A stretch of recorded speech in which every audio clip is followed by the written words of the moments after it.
തിരുവനന്തപുരത്ത് ആത്മഹത്യ ചെയ്ത RSS പ്രവർത്തകൻ ആനന്ദ് കെ തമ്പിയുടെ വീട് ഇപ്പോൾ വിദ്യാഭ്യാസ വകുപ്പ് മന്ത്രി ശിവൻകുട്ടി സന്ദർശിക്കുകയാണ്.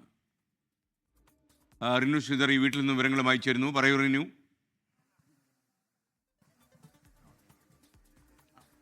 അല്പസമയം മുമ്പാണ് വിദ്യാഭ്യാസ വകുപ്പ് മന്ത്രി വി ശിവൻകുട്ടി, അതുപോലെ തന്നെ CPM-ന്റെ ജില്ലാ സെക്രട്ടറി ജോയി, അതുപോലെ മുതിർന്ന CPM നേതാവ് M വിജയകുമാർ, കടകംപള്ളി സുരേന്ദ്രൻ MLA തുടങ്ങിയവർ ഈ ആനന്ദ് തമ്പിയുടെ വീട്ടിലേക്ക് എത്തിയത്. ഇന്നലെയും മന്ത്രി ഇവിടെ എത്തി ഇവരുടെ ദുഃഖത്തിൽ പങ്കുചേർന്നിരുന്നു.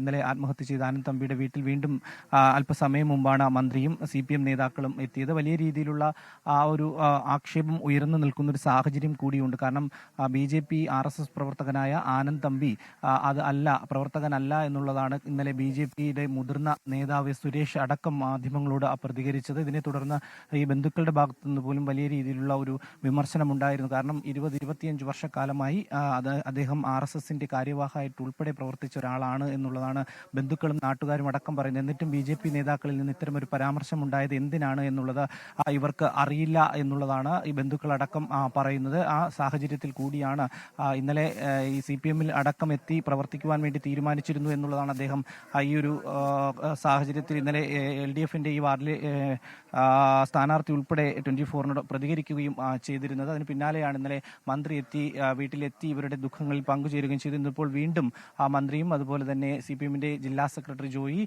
കടകംപള്ളി സുരേന്ദ്രൻ MLA M വിജയകുമാർ ഉൾപ്പെടെയുള്ളവർ ഇവിടെ എത്തിയിരിക്കുന്നത്. എന്തായാലും ഇപ്പോൾ വീട്ടിൽ പുറത്ത് ഈ ആനന്ദ് തമ്പിയുടെ അച്ഛനോടൊപ്പം സംസാരിക്കുന്ന ഒരു കാഴ്ചയാണ് നമ്മൾ കണ്ടത്. അതിനുശേഷം ഇപ്പോൾ ഉള്ളിലേക്ക് എത്തിയിരിക്കുന്ന അദ്ദേഹത്തിന്റെ ഭാര്യ ഇന്നലെയും ആശുപത്രിയിലായിരുന്നു എന്നുള്ളതാണ് നമുക്ക് ബന്ധുക്കളിൽ നിന്ന് ലഭിക്കുന്ന ഒരു അല്പസമയം മുമ്പാണ് അവരെ ആശുപത്രിയിൽ നിന്ന് ഇവിടേക്ക് എത്തിച്ചത്.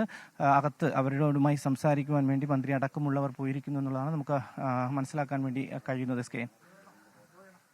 ലോകത്തെവിടെയായാലും ഏത് സമയത്തും 24 വാർത്തകളും ഓഗ്മെന്റഡ് റിയാലിറ്റി പാക്കേജുകളും എക്സ്പ്ലെയിനറുകളും വിശദമായി കാണാൻ ഞങ്ങളുടെ YouTube ചാനൽ നിങ്ങൾക്ക് സബ്സ്ക്രൈബ് ചെയ്യാം.